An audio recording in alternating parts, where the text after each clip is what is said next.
Hello and a very good morning. You're watching the Breakfast News on Rajya Sabha television with me, Frank Pereira. Here are the latest headlines. More terrorist strikes in Jammu and Kashmir a day ahead of Prime Minister Narendra Modi launches campaign for the fourth phase. Tight security in place for Prime Minister's rally in Srinagar. Switzerland rules out divulging names of Indian account holders without prima facie proof, says leaked information on accounts will not work. Prime Minister chairs meeting of Chief Ministers on alternative body to replace Planning Commission, declares that it should allow states to have a greater say. And Typhoon Hagupit weakens after making landfall in the Philippines. At least 3 killed and millions evacuated as storm leaves trail of destruction. First up in the bulletin, Jammu and Kashmir has been put on high alert ahead of Prime Minister Narendra Modi's election rally in Srinagar today. Intense security measures are in place in the state capital and the rally venue as well. Modi's visit comes in the backdrop of a spate of terror strikes by Pakistani militants on Friday ahead of the third phase of polling in the state elections. Here's a report.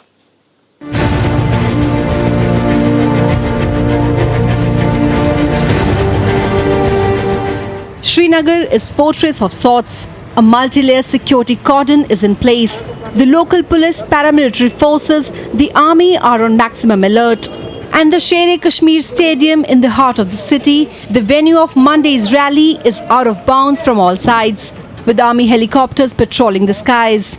The security grid is in place with all the agencies ordinarily deployed in Kashmir and those that come from outside.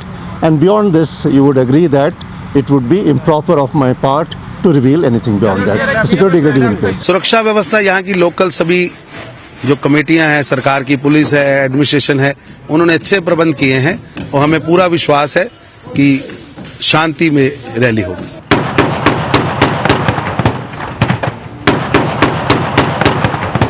The most direct reason, a spate of terror attacks in a single day on December 5th that killed Indian soldiers and policemen, besides 11 Pakistani militants. Militants raiding an army camp, a gun battle in Srinagar, and grenade blasts in South Kashmir have raised concerns ahead of Modi's rally and the third phase of polling. Separatist leaders have renewed calls for a boycott of polls. And here's the root cause for the militant attacks. The first two phases in Jammu and Kashmir recorded 70% plus turnouts. Political parties as well as security forces say all's in place for smooth conduct of polls again.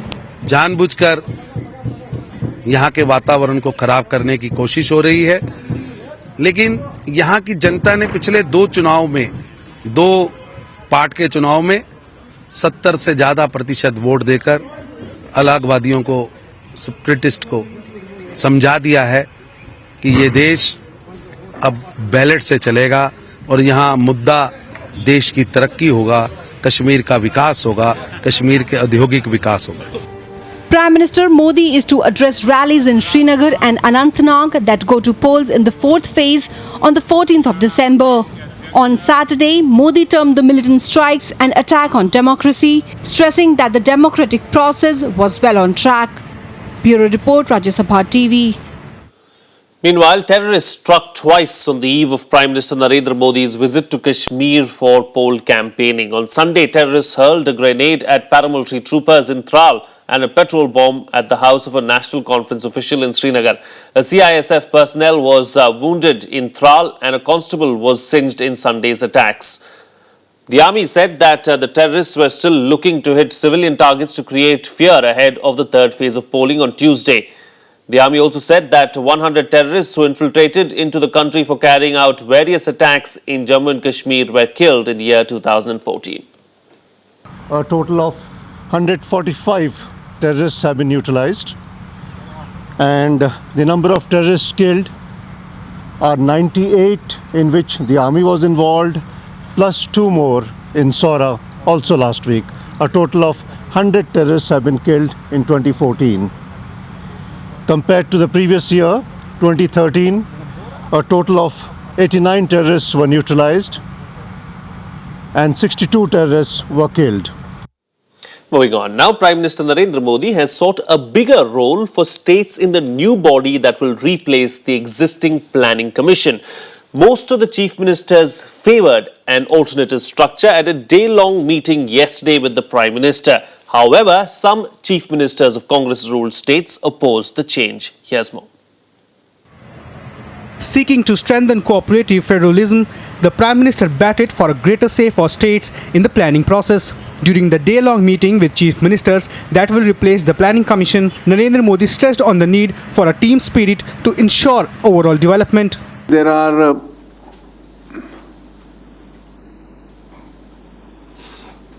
three different teams. The Prime Minister and the Chief Ministers is one. The Prime Minister and his Council of Ministers is the second. And the Prime Minister and the bureaucracy is the third. A combination of this constitutes Team India. Chief ministers of various states supported the central government suggestion. By 2050, India will be the superpower. That is what everybody is projecting now. We are having so many resources, untapped resources available. All these things, how to make use of it is very important question.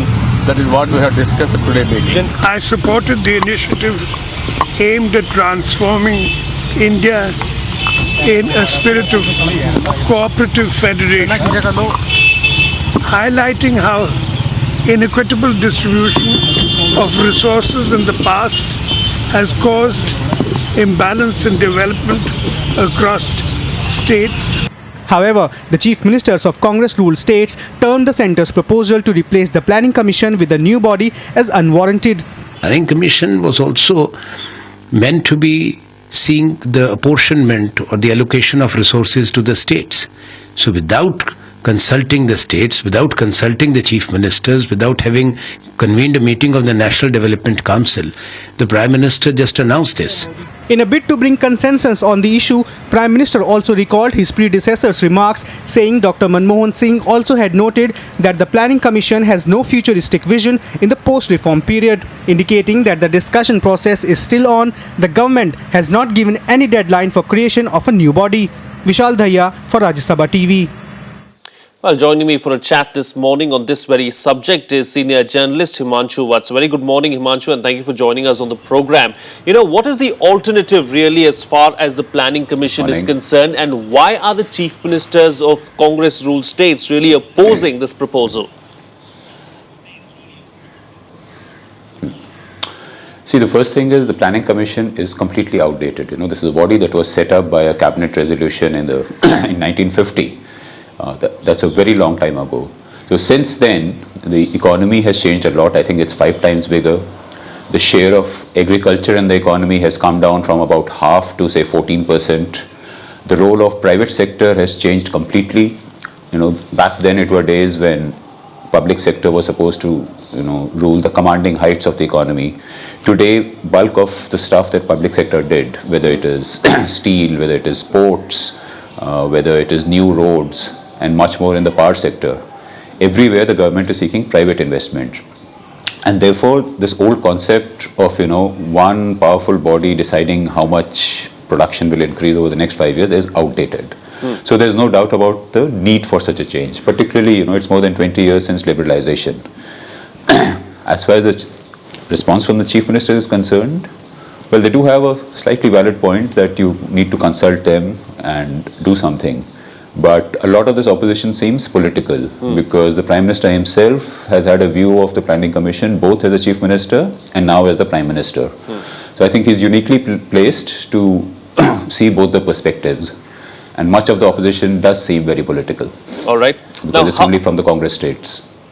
Now, how can the states have a bigger say in resource allocation under this new proposal?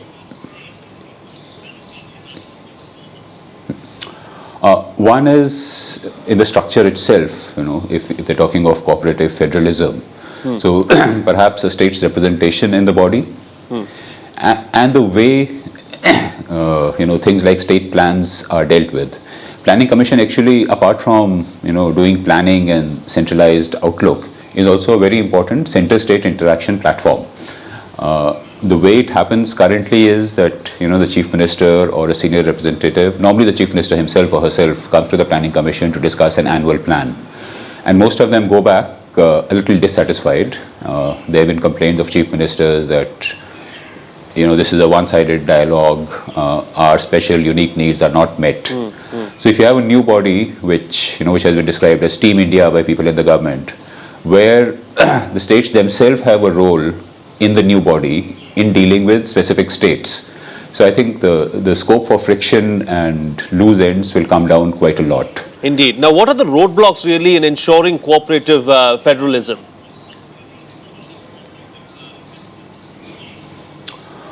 Well, I don't see any fundamental roadblock.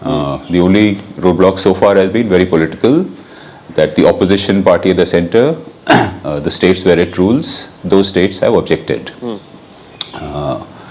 The other possible roadblock is, the approach of the rest of the system towards the new body. So far, many ministers, bureaucrats have said that Planning Commission is like a parking slot. Some people who need to be favored by the government or some pro-government people are given senior positions. Bureaucrats who are looking for a daily posting or do not want to go back to the state are put there. So that itself weakens its whole structure and ability and credibility. But once there is a new body which has the blessings of the strong Prime Minister himself, I think a lot of these issues can be taken care of. And there is enormous scope and great merit in an independent body evaluating projects. As of now, if say there's a project from the Steel Ministry, if you have an independent body, a new body, which also has experts, and that I think is a very important thing. If you have proper experts in the sector, in the decision-making side of things, I think it will give you good evaluation and better monitoring and therefore better implementation and economic growth. All right, we'll have to leave it at that. Thank you so much, Himanshu Vats, for joining us with all those details and putting things into perspective for us as far as this subject is concerned.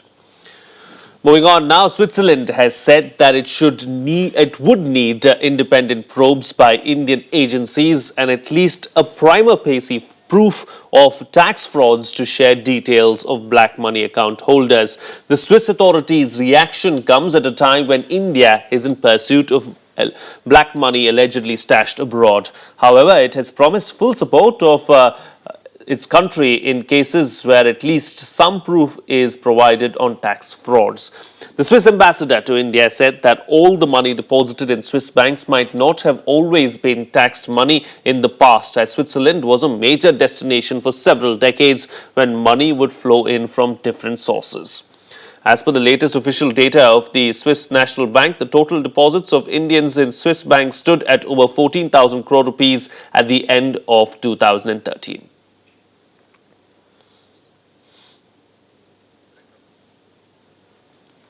Well, it's time for a short break now, but still to come on the show. Uber cab driver accused of rape will be produced in court today. That and much more coming up. Stay tuned. We'll be right back.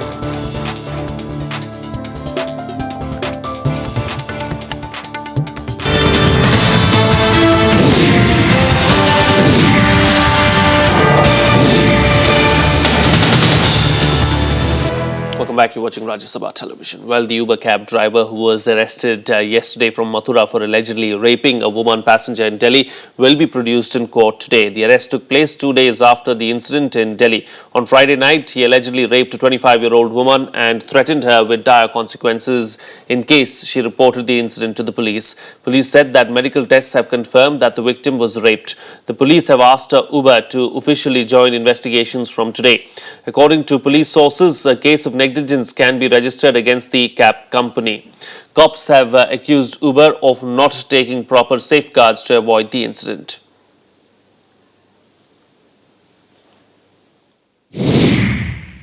जिसमें जो अभियुक्त है वो जनपद मथुरा का रहने वाला है और जिस गाड़ी में इस घटना को अंजाम दिया गया है वो गाड़ी उस अभियुक्त की है जो यहाँ से बरामद हुई है। मैं सोचती हूँ कि सरकार को चाहिए कि ये जो कंपनी है, ये जो कैब वाली कंपनी है, उसका लाइसेंस रद्द करे। Well, here's a look now at what else is making news across the nation in our segment Nationwide. Well, External Affairs Minister Sushma Swaraj has urged the centre to declare the Bhagavad Gita a national scripture. She made the statement while speaking at the Gita Prerna Mahotsav in Delhi yesterday, which was organised to celebrate 5,151 years of the religious book. She also said that she was able to face the challenges as External Affairs Minister only because of the teachings of the Bhagavad Gita. BJP President Amit Shah will address a Dalit rally at the Ramleela Maidan today. Organised by the All India Confederation of SC/ST organisations, the rally aims to seek the community's views on important matters. Union Minister Nitin Gadkari, Lok Sabha MP Udit Raj and Delhi BJP Chief Satish Upadhyay will also be present at the event. Maoists in Jharkhand beheaded an alleged former member for running away from the rebel outfit on Sunday. The deceased has been identified as Neeraj alias Amit Karamkar. His beheaded body was found by a police team while they were on patrolling duty. A poster was found next to the body which claimed that Karamkar was once associated with the Maoist outfit Bhakpa and was a fugitive. The police are investigating the matter to ascertain the exact sequence of events.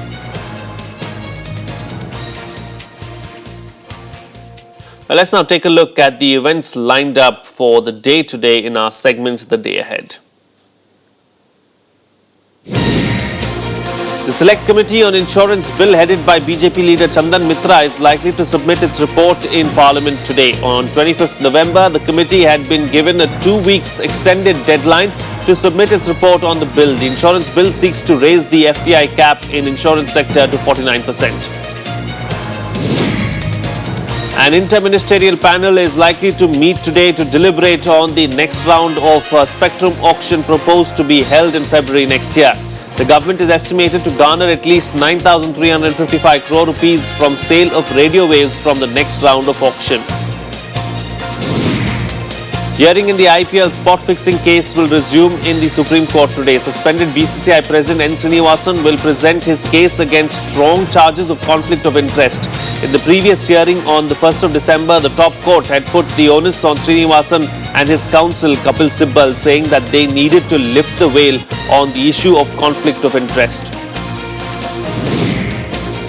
The winter session of the Maha Assembly begins today. This is the first since the Shiv Sena, which sat in the opposition in the last session, joined the BJP government. It's likely to be a stormy session for the ruling BJP Shiv Sena combined, as both Congress and the NCP are planning to corner the government over issues pertaining to farmers and drought.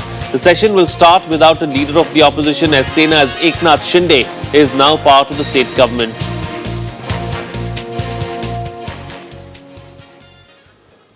Moving on, now the Standing Committee on Law and Justice has asked the government to widen the jurisdiction of the district courts in Delhi in order to reduce the burden on the High Court. The committee feels that this will help the High Court to review matters that pertain to governmental affairs. The committee's report states that a lot of time of the Delhi High Court is wasted on financial matters that could be better dealt by district courts. Here's more.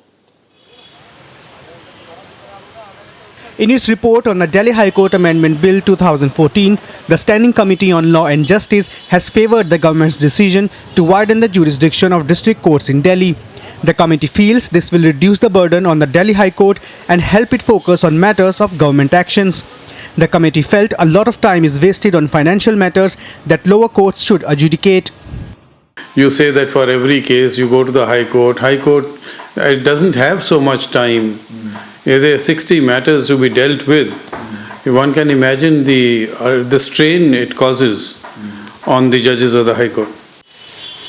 Urging the government to pass the Delhi High Court Amendment Bill 2014 pending in the Rajya Sabha, the committee says Parliament alone has the legislative competence to organize the High Courts under 7th Schedule of Constitution. The Delhi High Court Amendment Bill 2014 seeks to widen jurisdiction of courts on financial matters above 2 crore rupees. Currently, district courts in Delhi can hear matters below the value of 20 lakh. The bill empowers the Chief Justice of the High Court to transfer pending suits to relevant subordinate courts. I feel that there should be no original jurisdiction in the Delhi High Court, and the jurisdiction should lie, unlimited jurisdiction should lie with the district court. The Standing Committee says the bill will enable the High Court to distribute 12,211 pending cases among 11 district courts. It also assured that the distribution of cases among district courts won't amount to loss of revenue for the government. For recording of evidence, matters take 10 years. Yes. And there are 6 additional district judges who were doing nothing but recording evidence. Even then, it takes so long. The committee asked the government to revisit the jurisdiction of the courts of colonial era and give all district civil courts unlimited pecuniary jurisdiction. Standing committee report clearly says the Delhi High Court is burdened with cases that are not in its ambit. Experts in the legal fraternity demand the government to pass the Delhi High Court Amendment Bill as early as possible to reduce the burden. With camera person Jitendra, Rajkamal Rao, Rajya Sabha TV. Well, it's time for a short break now, but up next, hosts India lose the second consecutive group game in the Hockey Champions Trophy in Bhubaneswar against Argentina. Stay tuned, we'll be right back.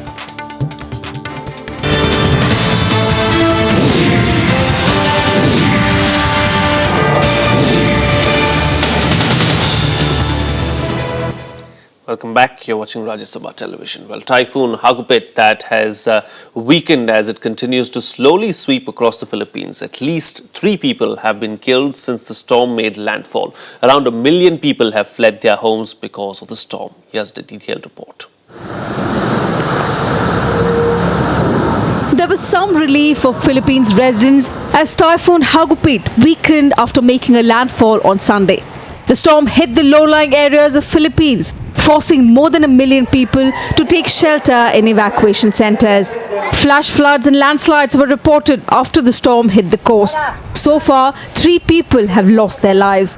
The storm has flattened houses and toppled trees and power lines in areas still scarred from a deadly superstorm just over a year ago. Roads are cleared or air operations can commence because in some areas right now, northern Samar, we are awaiting the clearance of, for the aircraft to fly. Then initial relief operations will start. The typhoon is believed to have caused maximum devastation in the eastern island of Samar and nearby Leyte province, including the Tacloban city. That was the ground zero of the devastating super typhoon Haiyan last year. Floodwaters inundated coastal areas, preventing evacuees from going home after the storm passed. Problema kung saan kami titira kasi ngayon nasa evacuation kami sa Leyte. Dahil kung di na ito magamit, wala kaming matitiran. Close to 2,000 soldiers are helping clear roads in 2 airports on the Samar Island to bring in food trucks and aircraft loaded with emergency supplies. The typhoon was moving west-northwest and is expected to pass around 120 kilometers south of the capital Manila by early Monday morning. Bureau Report, Rajya Sabha TV. More international news now. The Syrian military has accused Israel of carrying out 2 airstrikes in Syria near the capital Damascus. The Syrian army said in a statement that Israel planes bombed the area near Damascus International Airport and the town of Dimas. It described the airstrikes as direct aggression carried out to help the Syrian government's opponents. No casualties were reported. There has been no confirmation of the airstrikes from Israel's side. Let's now bring you up to date with the other newsworthy events that have taken place around the world in our segment World Wrap. Outgoing U.S. Secretary of Defense Chuck Hagel has said that United Nations will keep 1,000 more soldiers in Afghanistan than previously planned. On his last trip to Afghanistan as Pentagon chief, Hagel said that the troops' job was not over as they'll be required to train their Afghan counterparts for the new NATO mission that will start in January next year. The U.S. government has released 6 Guantanamo Bay detainees and sent them to Uruguay for resettlement as refugees. The 6 prisoners, including 4 Syrians, a Tunisian and a Palestinian, were detained 12 years ago for alleged ties with Al-Qaeda but never charged. Uruguay has agreed to receive the detainees on humanitarian grounds. Heavy snowfall in Japan's Honshu has claimed lives of 6 persons. More than 1,400 people are without power and about 60 domestic flights have been cancelled due to the adverse weather conditions. The unprecedented snowfall has led to the mobilization of Japan's ground self-defense force to help clear the roads. The Duke and Duchess of Cambridge arrived in New York City on Sunday on a 3-day visit to the United States. The couple will meet Hillary Clinton today, and later Prince William is scheduled to meet President Barack Obama in the Oval Office. The White House said that William's visit underscored the special relationship between the United States and the United Kingdom. Well, time now for all the sports action from sport arenas in our Sports Beat. India lost their second successive match in the Champions Trophy hockey on Sunday. The hosts went down 2-4 to Argentina in a Pool B fixture at the Kalinga Stadium. For India, Akashdeep Singh and Gurjinder Singh scored the goals, while Lucas Villa, Juan Lopez, Gustin Mazzilli and Joaquin Minani found the net for the winners. India will now face the Netherlands in their last pool match on Tuesday, which will decide their quarter-final opponent. Lionel Messi scored a hat-trick to reach the 400-goal mark for Barcelona and spark his team's 5-1 comeback victory over Espanyol on Sunday. The win helped the Catalan team in the second place in the Spanish league. Messi matched Cristiano Ronaldo's 3-goal performance in Real Madrid's win the day before to ensure Barcelona stayed within 2 points of their fierce rivals at the top of the table. It means Messi's third hat-trick in 2 weeks, having also netted 3 goals against Sevilla in the league and Apoel Nicosia in the Champions League. Mumbai City kept their faint hopes of a semi-final berth alive after beating Atletico de Kolkata 2-1 in their penultimate game of the Indian Super League on Sunday. Lalrindika Rafte and stand-in skipper Manuel scored their first ISL goals for the home side, while Baljit Saini scored in between for the visitors. The win helped the struggling side to move to the 7th position in the 8-team league, and with 15 points they kept their hopes of making it to the semi-finals alive. World number 1 Novak Djokovic and legendary Roger Federer delighted fans as Indian aces scored their second straight win of the IPTL on Sunday. Indian aces comprising heavyweights Federer and retired Pete Sampras pummeled Singapore Slammers 26-16 in the first match of the day. Djokovic made an unexpected appearance in the ninth match, but his UAE Royals lost to Manila Mavericks 24-27. Federer looked in his vintage form as he won all 3 sets in the men's singles and men's doubles and the mixed doubles. That's it on this edition of the Bulletin. Thank you so much for watching. Have a good day ahead.